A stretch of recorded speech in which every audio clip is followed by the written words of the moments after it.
চাওক ডিফাৰেঞ্চটো চাওক। এটা ফটো লৈ লওক।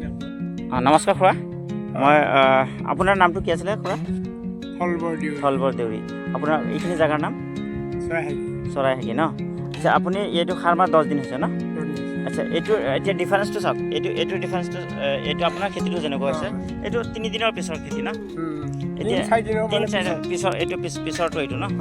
এইটো 3-4 দিনৰ পিছৰ, আৰু এইটো হ'ল আপোনাৰ 3-4 দিন আগত। আপুনি 10 দিন আগত খেতি, এইটো 10 দিন আগত মাৰিছে, মানে হৈছে আমাৰ প্ৰডাক্টখিনি মাৰা, টাটাৰ যিখিনি প্ৰডাক্ট ন?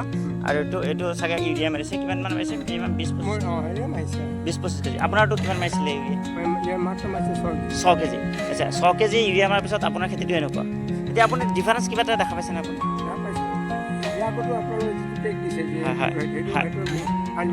হয়, ঠিক আছে। এতিয়া নিশ্চয় কিবা এটা ৰিজাল্ট পাইছে।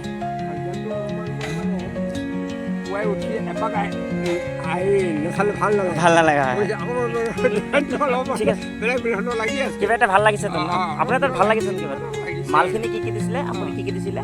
মালখিনি ইয়াত যে দিছিলোঁ, মিক্স কৰি দিলোঁ 6 কেজি ইউৰিয়াৰ লগত 1 কেজি জাফু আৰু 1 কেজি ৰেলিগ'ল্ড।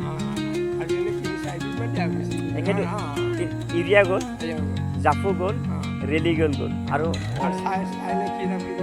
নায়াজিং এইখিনি দিছিলোঁ না?